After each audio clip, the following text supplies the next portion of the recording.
Welcome to the Inspired Riding Podcast.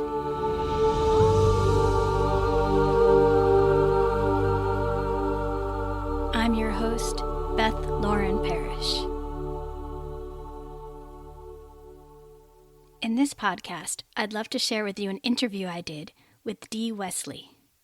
D. Wesley, ND, ESMT, is an equine bodyworker who has studied natural healing principles since the late 1980s. Retired from a successful human career working with sports medicine chiropractors, she gravitated towards strictly equine in 2005. Integrating bodywork and therapies such as nutrition, light therapy, and exercises is specific to each individual in all disciplines. In a rehabilitation scenario, a physical therapy program, controlled exercise, stretching, and even nutrition is often prescribed by sports medicine specialists. Many things can be done at home to help muscle groups gain strength and flexibility for correct biomechanical movements. This is a complement to, and never a replacement for, veterinary medicine. The prompt intervention of other equine professionals may be suggested. Most often, this is a team effort between the owner, trainer, instructor, vet, and farrier. Dee says, "The first horse I massaged exhibited such an incredible response, changing before my eyes. Like humans, how many horses adapt to pain? My goal is to help the horse and rider achieve all that is possible. True horsepower, from my fingertips to yours." Let's get to the interview, and I hope you enjoy it as much as I did.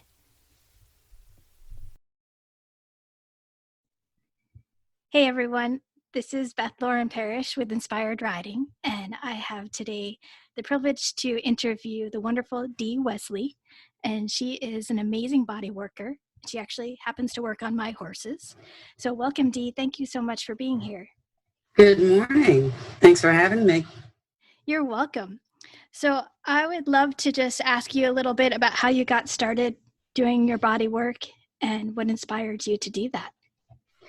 Oh, wow. Well, I fell into body work, actually. I was studying for a naturopathic degree, and it was an online thing that I was doing. And part of the naturopathic studies is body work, reflexology, energy work, acupressure, things like that. And as most people do, we gravitate toward one thing. And body work just really, really spoke to me because it was so immediate.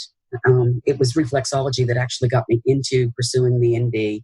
And then, of course, getting my certifications as an herbalist and things like that. So I do have that certification. I don't practice. I'm not a medical professional. I am a lay person. Over the years, they have changed the designation for a naturopathic doctor, but that is my certification from way back in the 90s. Anyhow, so as I grew into this body work that I so enjoyed with people, I found people who were involved with horses, and of course, they ask you questions, and I was like, well, let's see. And lo and behold, the horses responded so much quicker, not necessarily easier, but quicker than humans. And so as life evolved, I was doing humans and I was doing horses. And I have a saying that, people make me crazy and horses make me happy. Several years ago, I decided to go strictly with horses. And here I am, always searching, always learning, always applying different things. I have a very, very, very unique style of body work. That's beautiful. And that actually brings me to my second question. I wanted to know what makes your work unique. I guess it's the experience of learning. Of course, I've always been an avid horse person. And I always knew that, with training, you have to have more time than the horse. And with body work, you can't put it in a box because just like people, horses are individuals. They all still have baggage. Sometimes they want to show you what they've got, and sometimes they don't. And in order for me to be effective, I have to wait, I have to listen, I have to read, I have to accept, and then I have to, for some of the, I get called out for, I'm a specialist with red mares, go figure. I'm really good with stallions, and it's the energy. And I have learned over the years to bring my energy way low and just open myself up and let that horse direct me as to what they need. And then I just pull whatever tool out of my toolbox that I have. That's beautiful. Now, is that something that you had to learn with your energy, or did it come to you intuitively? I believe it came to me intuitively, although I didn't recognize it. All I did recognize was the fact that I have always had the ability to, back when we were training our own horses or working with somebody else, I would make sure that I had more time. And that's an intuitive thing, that the more time you take, the lower your energy can be, the more you can give, and the more you can receive. So experience, intuitive. I think everybody has the ability to slow down. Nobody has the want to slow down. They want to put it, this is a 1 hour session and I'm going to do what I do. And when I first meet a client, I tell them, this is not something that I do to your horse. This is something that I do with your horse. And of course, then you have to continue this on in between visits. If you have me back again, if you use somebody else, I teach the owner as well what to do with their horses if it's nothing more than just slowing down and breathing. Oh, so beautiful. And that's exactly what I encourage all of my clients to do as well. I know. I watch your, I'm in your group, and of course I know you personally. But that is the most critical thing to do, is to breathe. And there's a whole lot of biomechanical changes that happen in your body. For instance, when you slow down and breathe and you are conscious of your breathing, your rib cage starts to become free. And if you will recall our last session with Mr. Pepper, we talked about his rib cage and talked about people and horses who are, they're tight and they're restricted. And the more you can breathe and the more you can let loose, the lighter you can get. And that is good for you riding your horse. And that is especially good for your horse taking you wherever you want to go. It's just wonderful, isn't it? It is. I can, I can go on and on, and you've seen me in person. So, the hands fly, the passion goes and the voice gets louder. And because when that light bulb went off for me, that most horses, I don't care what discipline you are in. It doesn't matter. If you cannot breathe, you cannot perform. Whether you're an athlete or you're only taking a little 10-minute walk bareback through the woods, you still have to be able to breathe. Absolutely. Now, do you have any specific breathing techniques that you advise people to do? If some of the people that are listening to this are not horse people and they just want to be, they were aspiring to be or whatever, this is what I did with the people that I worked with in human body work. And I would tell them, every time you come to a stop sign or a red light, consciously breathe. And you would be amazed at the people who were such shallow breathers that would say, just that 1 minute of breathing kind of made a better day for me. They didn't know the why and what was happening. The body was being oxygenated and all the things that happened. They didn't realize what was happening, but it was, and they were seeing things more clearly. So every opportunity that you have, and if you can make it a mindful thing first thing in the morning, last thing you do before you go to bed, and sprinkle it, your word sprinkle, I love that sprinkle, but sprinkle throughout the day, the more often you do that, the more natural that becomes to be a habit of, this is the way that I live now. I'm clearer, I'm fuller, I'm lighter. I don't know. It's breathing and drinking water are my two favorite things to tell people to do. Oh, that's so good. And I really love that you have a specific visual bookmark for people at a stop sign or a stop light. And let's say if people are at home and maybe not working, driving around, you could say something like, well, maybe you even want to just set your phone alarm every hour and have it play some kind of music to say, okay, it's time to breathe. Oh, that would be great. Like a ringtone. Yeah, Breathe exactly. ringtone. Oh yeah, see? Here we go. This is something new. We can put that out there and see how many people respond to it, what music they use to breathe to. Yes, and it's also fun to change it up. So maybe each morning you go, okay, this is the music I want to hear today, you know? Yeah, yeah, that's fun. That's fun. Here's an interesting thing that I used to do, tell people too, because they would say that doing the homework with horses and these stretches and things that I haven't, it's boring. And I would tell them, play music. Oh, that's so good. Yes. Because they're listening to the music. That's all they're doing is listening to the music. They're not entirely mindful with their horse, but they are pretty mindful with their horse. But it helps the time to pass, and it doesn't make it so boring. You know, any kind of music. I happen to like classical guitar, and I will get these sometimes in the back of my head, even when I'm working with a horse that may be a little difficult, and I'll get this rhythm in the back of my brain. I won't sing to the horse. I talk to the horses, but I won't sing to the horses. But this rhythm, and then the horses start to get into a rhythm of giving me. It brings you together. Music is a wonderful, wonderful, wonderful thing for our Oh, yes, mind. the sound vibrations. Yes, yes. Yes. And you would be amazed at how horses will respond to music as well. There was actually a study about music and horses and television, that horses can actually learn by watching other horses on TV.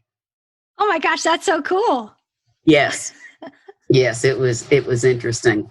But I think it was horses just being at rest grazing, and they put the TV on and played this video over and over and over for some horses who were just kind of fractious in the stall. And those horses started to settle down because they learned that pattern of just being. So that was kind of cool. Anyhow. That's amazing. Actually, that makes me want to have like a movie projector, outdoor projector for the pasture or something. Set it up for them. Wouldn't that be something? I can't wait to see it. Please tell me a little bit about how you teach people. Yes. I did a series of sessions here at my place. It was called Lessons by Sessions. And the very first session was being aware of your intent. And it was amazing that people didn't realize we do a lot of play things. Very, very interactive. My sessions are, my clinics. And so we got to watch each other walking toward a horse. We got to watch each other grooming their horses, and the horses' expressions as I led them through, okay, take another deep breath. Slow down. Don't do to your horse.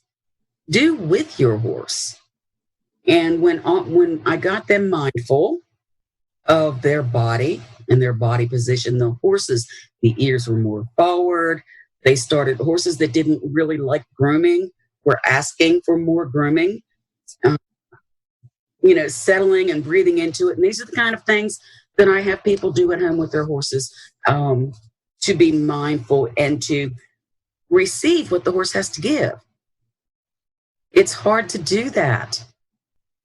It really is, unless you begin practicing it. So I'm so glad you're showing that to people. Well, it is, it's a life lesson for ourselves. What we talk about working with the horses, when you stop and think about it, you will actually realize that your personal relationships will change as well, because you're going to be more mindful.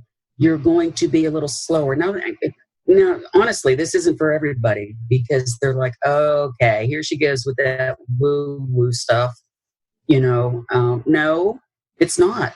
It is absolutely what you need to be grounded and centered and all those words. But If you could, instead of all the words, the woo-woo words that we use, you're just going to be a little more at peace with yourself. Everybody wants a little, in this stressful world that we live in, everybody wants a little more peace within themselves. They want to be able to stop and smell the roses. Absolutely. And it reminds us to take responsibility of our own being. So that way, when we present ourselves to the horses, then the horse can relax and just know exactly where we are. Even if we are frustrated, at least we can say it out loud and be very congruent with what's inside to the outside. So I wanted to ask you, are there still some things that surprise you during your sessions? Absolutely. Absolutely. My husband I'll have this look on me. Of course, he knows me. So I'll have this look on my face because I hide nothing. Everything is all over my face. And I'll just get this look. He'll say, what? The most amazing thing just happened. Well, you should be used to this by now. No, you never get used to it, because if the same thing happens with 2 or 3 or 4 horses, it's still different, because each horse individually presents it differently. So there is no cookie cutter approach. Yes, you can, we talked about this earlier, you can learn a formula, you can learn the muscles, you can learn the anatomy, but the give and take of the energy, that cannot be taught. That has to be learned. You have to open yourself up for that, to receive that. And only when you receive it can you give it. So that's what makes me so different. That's what makes me so out of the box. Now, the other thing that makes me out of the box is I am a huge, huge proponent of doing everything as naturally as possible. I have a little background on me. Yes, I have an autoimmune disorder. Yes, it took many years for them to diagnose it correctly. I spent years on high-powered opioid pain pills and steroids just to live. And some days I could walk, and some days I couldn't. Some days I could lift my coffee cup. Some days I couldn't. It jumped all over my body. Anyhow, long story short, being the natural person that I am, yes, I am thankful for modern medicine. There is a reason that if I'm in a bad wreck and I need a good surgeon, I want a good surgeon at my side. Trust me. But other than that, I feel that the more natural that you can do things, the more your body can help and use it. Herbs and, supplements and things like that are technically food. Unfortunately, marketing today, there's a lot of things out there that are synthetic, that people say, well, it's this, this, this. Well, it's synthetic. No, your body is not going to process it the same. It may have those innate properties, but if it's not natural to your body's just going to eliminate it. So the same thing with, and I'm going to get into motion here too, with biomechanics. Sometimes too much support for any one thing makes it weaker, because your body is relying on an outside source. We talked about aids with horses the other day when I was at your place. The same thing. The body has its own responsibility, and if you take that away, then the body doesn't know how to handle it. So body work in and of itself is a very, very natural therapy that can bring horses, keep them sound and performing, bring them back through rehab, from an injury. The other thing, one of my favorite things to say is, it gets dark at night. We don't know what horses, what happens with horses in the space of 24 hours, and they come up to the barn and they're 3-legged lame. I've had some 4-legged lame, like, what happened to you? Hello. Oh my goodness. But, these little checkups that I do, the stretches and the things that I do, that I teach people to do, is very natural. It helps your horse to kind of loosen up. I'm going to go into a little bit of biomechanics, because I think that's where identifying, and I've done a lot of continuing ed, and I've not worked with, but I've hosted lameness specialists, and, Lord knows I've used enough of them in my lifetime with horses. What a horse does standing still And we are taking these horses through these passive movements, and they can only go so far. How can we ask them to get a bigger movement in action if they can't even do it passively, standing? Such a good point. So, and I'm not, I use a lot of therapies. I use all kinds of light therapy. I suggest supplements as needed, as my suggestion and my training would say. I always ask the client, well, what does the vet say? I will say that probably not quite half of my clients don't even, they're well versed in their horse care, in their horse management. And they'll say, well, I haven't called the vet yet. Well, you might want to get some x-rays and a proper diagnosis. I can only help so much, but I am not a vet. I am not telling you what to do. I can make suggestions of things that you can try, but I prefer that you really work with your vet first, or at least get an okay or run it by them. What do you love teaching others about their horses? Is there anything else besides what you mentioned? I think I like most teaching about observations. Having that conversation with your horse by just looking at your horse, not just the eye, how your horse is standing, space. Now, I am a big proponent of well-mannered horses and good training. Unfortunately, not everybody has that. And so I'm like, well, this is a perfect opportunity for you to learn how to spend some time with your horse. And so we make these observations. When is the horse ready? If your horse is not really prepared for interaction with you for whatever reason, take 2 seconds. Don't insist on 2 minutes. Take the 2 seconds and build on that. It's never a failure. As long as your intent is there and you can get a smidgen of willingness with your horse, you can build on that. And anybody can do that. Anybody. An ounce of willingness from your horse could be as little as you taking 1 step back from your horse. Your energy might be, and here we go with the woo-woo, but your energy and your intent may be just too extreme for your horse to handle at that moment. Step back. Oh, that's so beautiful. Yep. It's so simple too. And, I'm all about magic and using energy. So horses, you mentioned earlier, they are so sensitive, they can feel a lot more than the humans and they respond a lot quicker. What are the responses that you usually get? Oh, wow. Okay, so breathing. Probably the biggest response that I get that people don't notice is that the horse starts to change its own breathing pattern as she is settling into this is a good thing. Oh, wow, that I can let some of this stress go. We don't think about horses being stressed unless they're like in distress, but they really do. They have stresses all of their own. So, breathing. Of course, the licking and chewing and the ears. Now, I do have some. You're into energy, and you can read this, and you can follow the progression of if the breathing quickens, just slightly. The ear will get a little harder. It may not even change position, just gets a little more tense.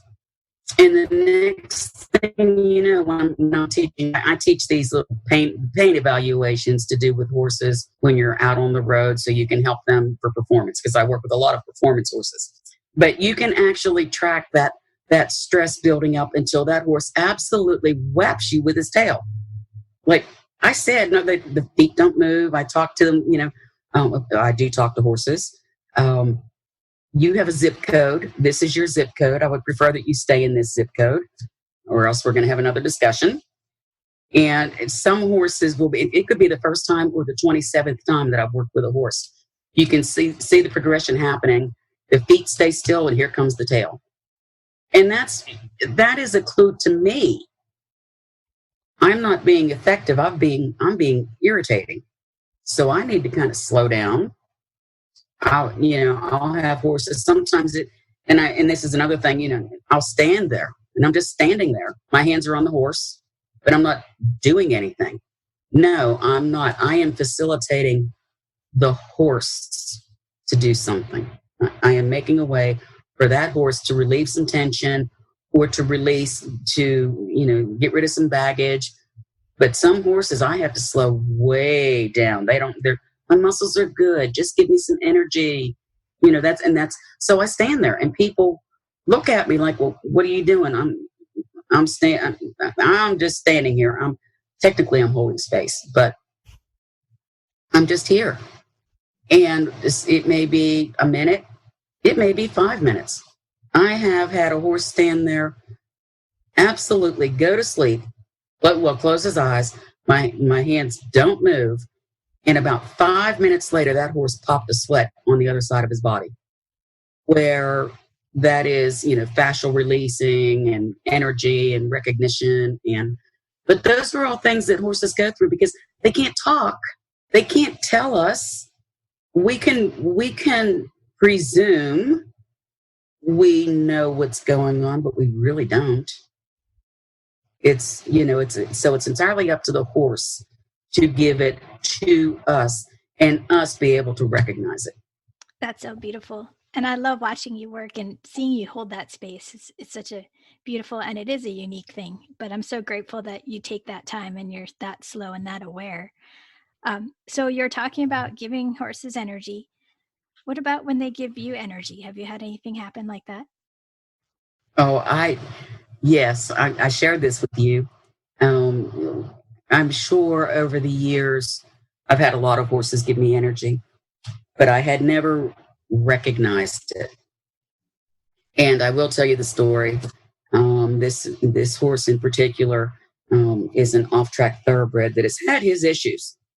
There were times that I could work on him for maybe 90 minutes. And some of my initial sessions are 2 hours plus, depends on the horse. And it got to the point where I could maybe get to 40 minutes with him, and he was just not having it. I will tell you this, there was another body worker involved, and he was having two different people. And so I suggested that to the owner. I said, I don't care if it's me or the other body worker, but we need to, this is just too much for him. He can't handle it. So she kept me on board. I was the first one to start working with him. Anyhow, long story short, when I go to some of these barns, I may have 4 or 5 horses, and generally we have a routine. I'll tell you a funny story about a little red mare. But anyhow, so in the routine, this horse's name is Phoenix, and his pasture mate is always last. Phoenix is next to the last, and his pasture mate is the last horse of the day. And as what happens all the time, when I start at a barn and I have many horses, the first and last horse, they're the most fortunate horses because the first horse gets all that fresh energy that I bring with me for the day. And the last horse gets every ounce that I have left in me. Doesn't matter how much, I have. So, and some days it gets weary. It pulls on my energy a lot. So anyhow, this particular day, and it wasn't long ago, worked on Phoenix, and he was just insistent that he just had to have some more work. And we did as we did, I did my thing. And he got very, very quiet, and amongst other things, I mean, he did other things, and horses always do amazing things to me anyhow. So at the very end of the session, he made sure that he came over and thanked me. And they always do. They'll come over, they'll touch me and just kind of hold space for me as I'm recognizing this now, because they almost all do it. And so he gets put out to pasture, and I'm working on the next horse. And I'm thinking to myself, wow, this is like first thing in the morning. This is like fresh energy. And I stopped and I thought about it. And I looked out, and there's Phoenix out there in his pasture, but he's looking at me. And, I don't care how woo-woo you think this is, but I'm going to tell you what, I was as refreshed and rejuvenated in my energy to work with this other horse who was also very thankful that I had all this energy, because he was like, oh, yeah, I like this. So I got to thinking about it. And when things like that are so profound happen to me, I can't help but share it. So everybody over the next 2 months, at every barn that I go to, everybody's going to hear the story, and they're going to look at me like my clients that I've had for a long time. Well, that's all the time, Dee. What? What? No, it's a light bulb moment for me, and it was it's carried over. I still think about it. It really touched my soul. It touched me very, very deeply. My awareness, that I'm thankful that I was able to be that aware. Now, I'll tell you the story about the little red mare real quick. Now, when I got first called to this barn, it was because nobody could touch this red mare.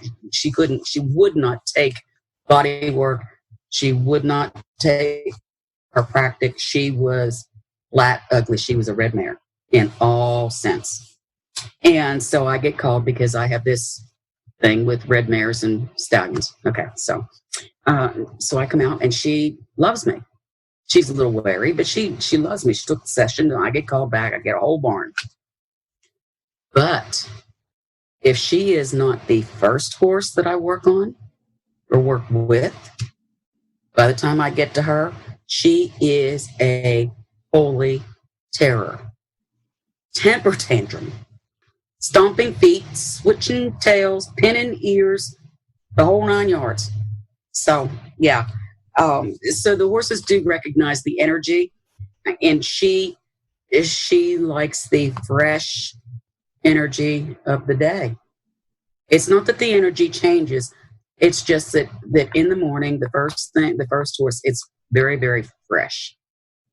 And horses react to that and respond to it. She's pretty clear. That's pretty amazing. Well, thank you for sharing all that. I love it. You're welcome. I just thought that story with Phoenix was beautiful. And you said he even rested his head on your chest. Is that right? He did. When he came and he thanked me, they'll touch me. And some horses will, and it was unusual the way that he touched me. He didn't just come over. Generally, they'll just come over there and they'll stand and they'll touch my hand. But this was definitely on my chest. This was not and I'm not a big proponent of, we were in each other's space for the whole session. But generally, if I'm just meeting a horse or I'm out somewhere, there are very clear boundaries that need to be in place if you don't know a horse and you don't know the environment. It's not that the horse has any ill intent towards you. Intent doesn't matter. But if something were to spook that horse and I was in the near vicinity, trust me, I've been stomped. You've got to stay safe with your horses. And that's the other thing that, with all these stretches and things that I teach people to do with their horses, I try to teach you how to do them safely. What I really loved is how you said you wanted to tell everyone that you encounter about this encounter and this light bulb moment about the horse giving you energy. And I think by doing that, you're offering everyone around you to explore more possibilities and to be more open to this energy that the horses want to give us. And I think that's a beautiful thing. And the more you share it, the more it's going to present itself and you'll be even more aware of it. Well, yes, I think that once you're aware that it can be and you're open to it, then you can receive it. I have several clients, barns that are, performance barns where you have trainers and instructors and students and, all of the above. And when I get me, if I get an opportunity to talk, I will. And my husband calls it, I get out there, I start holding court. I'm not on the box, I'm holding court. And when I tell some of these stories about what you can do and how much better it can be with your horse, and the look on this, it's the students, and they're not 7 and 8. We're talking teenagers, maybe perhaps, older people who are coming back into riding and things like that. They'll get this look on their face and it's like they had never entertained the thought that is possible. Right. But when you tell them that it is, they start to seek it. It's the, I like to compare it to the light bulb moments of taking that ride when you have had 4 strides of the most perfect gait ever, and you recognized it. It's not that you haven't had 4 strides before. It's just that you recognized it now. And when you recognize it, it will affect your life in a very, very positive fashion. Absolutely. Would you be able to share one of your success stories that you're really proud of with some of the horses you've worked with? So I have a horse that I still work with him and his brother. And this boy could buck. I mean, buck. We are talking warm blood, wide open bucking, to the point that I was the horse's last stop. Vets, injections, drugs, chiropractor, acupuncture, you name it. And he and his brother, they're full brothers. Both, I guess they got it from the mare. The mare, their mama was a bucker. The brother is actually competing very, very, very pretty good high level FEI. Is qualified and competed, and he is lower level because of time. But both of these horses were either going to go to the slaughterhouse, even though legal, illegal, they were dangerous. And they are rideable and performing, and yes, those horses will turn themselves into pretzels to show me exactly where they want their work. So that was a success story. So I've got other success stories. I've got a club-footed mare that should not excel in her sport, and she does. But we keep her going with body work and some other tools that I have in my toolbox, my patches and things like that. I've got, there's just so many. I wouldn't do it if I didn't have success. I don't think. I don't know. I guess I would, because my heart would say I can't say no. I've got a full book, and yet somebody will call me and I'll say, okay, I'll come one time and I'll work with your horse, and I'll give you some guidelines, and I'll show you what to do.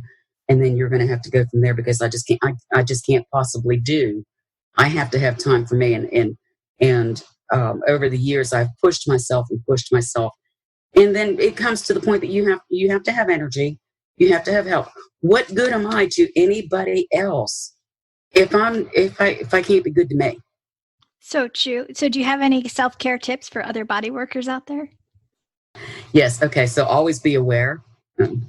Speaking from experience, there's another good story about the horse that kicked me. He just connected with me. It was not an intentful thing.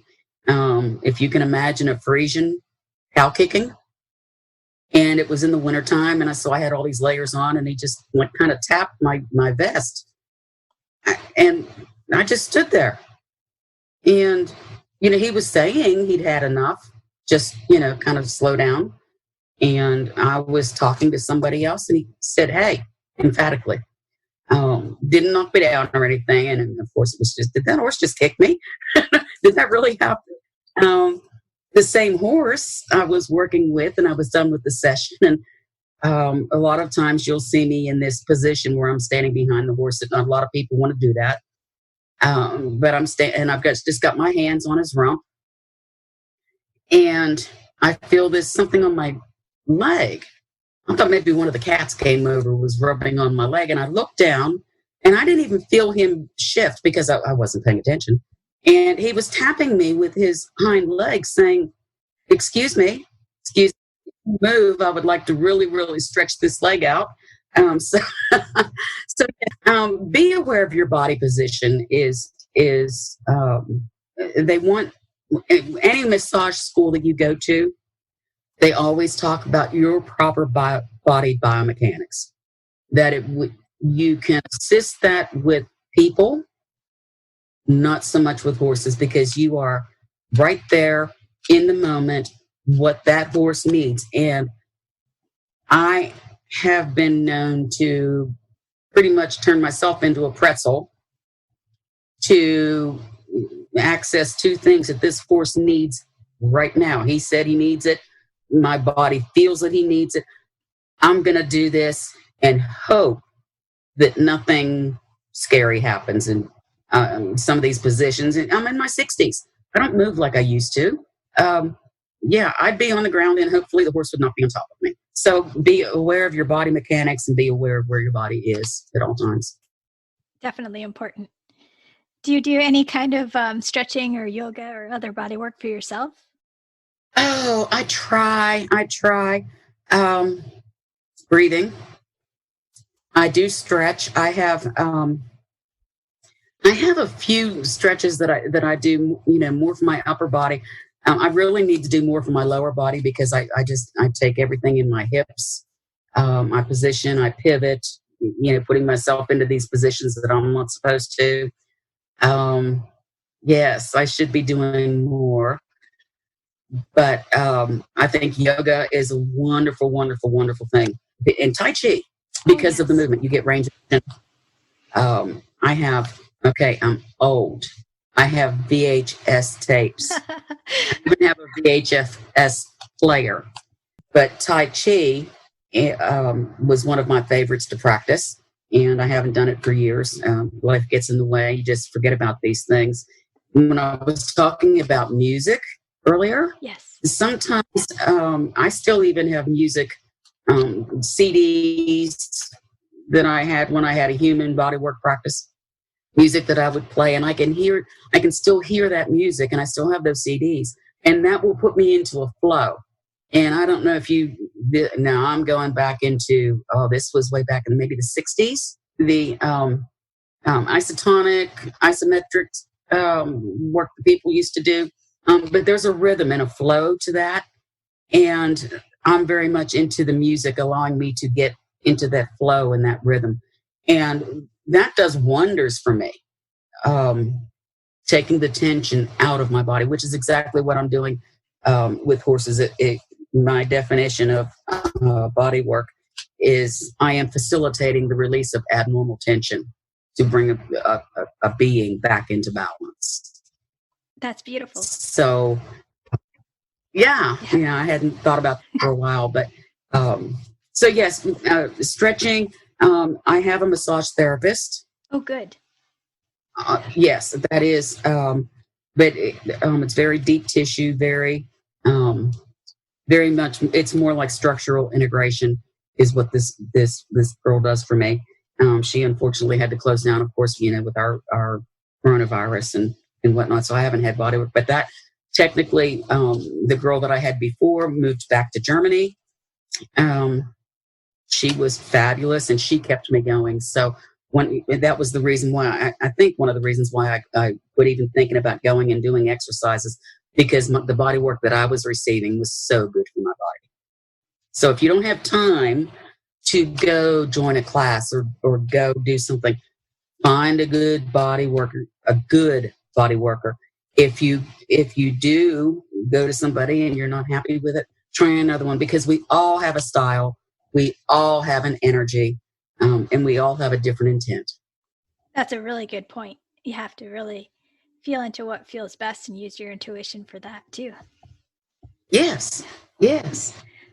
Okay, I have 2 more questions for you. Okay. So, is there something you wish people would ask you? Yes, there is. What more can I do for my horse? Ah, so beautiful. I love that. And what often is the response that you give them, or just depends on the horse? Intent and focus. If you will have more intent and focus, and I'm not intent on intent on accomplishing a goal. Intent, it's making me think of the cartoon about mindful. Is your mind full, or are you mindful of the present, being in the present with the horse? Yeah.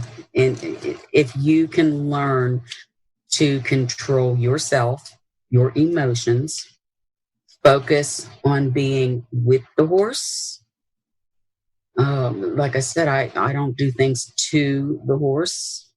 I do things with the horse. And if more people would have that logo, may the horse be with you always. Yes. How about may you be with your horse always? Absolutely. So my last question is, if you could leave the horse world with 3 specific things that you'd like them to know or utilize in their lives with their horses, what would those 3 things be? Don't wait until it's an emergency to call your vet. Learn to observe your horses, learn your animals, learn to observe your horses and pick up earlier, because a lot of these lamenesses and things like that could absolutely have been avoided if the owner was a little more aware and observant. Body work is a good thing for your horse. It's not a luxury. Your horse, if you are competing or using your horses, any more than if you're only using your horse once a week, absolutely. But because you're not building up, you're tearing down. But it's not a luxury. All athletes have a program that they follow, and body work is much more than just massage. And I'm going to make an improper comment here. If you have somebody come out and do work with your horse and you are not seeing results, find somebody else. If your horse is not responding well to that person, what good is it? It won't last. You want something that's going to last. And always ask questions. If there's something that you don't know, if there's something that you think you know everything about, and somebody else has a different approach to it, ask them why. Ask questions, be observant. Yeah. Oh, thank you so much, Dee, for chatting with me. And how can people find you? Actually, I'm on Facebook, Equine Bodywork and Integrated Therapies. You can hit me up. My personal page is D Wesley, D Wesley 7. You'll see me. There's horse stuff all over my pages. I have an online store, is my only kind of website, and I will be blogging through there. And however, that store, when you look at there's a section called issues, and it tells you little things that you can do with your horse in between, as well as supplements. It's equinesolutionsnaturally.com. I do consultations, so I am available by phone, messenger, text, chat. I'm happy to do that. I do charge for consultations, but it's a one-time fee per horse. So if you call me one time about your horse and we get into a lengthy, not just asking a question, but a lengthy conversation, and then I kind of follow through with you until you resolve the issue. So I do that. Generally Mondays and Fridays are my open days for that. I'm happy to consult. I'm happy to chat. I have lots of tools in my toolbox, and I've got lots of tools out of the box. I'm very out of the box person. Absolutely. Well, thank you again so much for doing this. It was my pleasure, Beth. I look forward to seeing your horses again. Yes. And we do too. I think maybe people will be more aware of how to be aware with their horses through this. And that's exactly what we want. I'm going to just close out and say thank you again, and may the horse be with you always. Always. I do hope you enjoyed this podcast. Please reach out if you'd like to hear more on inspiredriding.com. Remember, to lead with kindness for yourself and for your horse. And may the horse be with you always.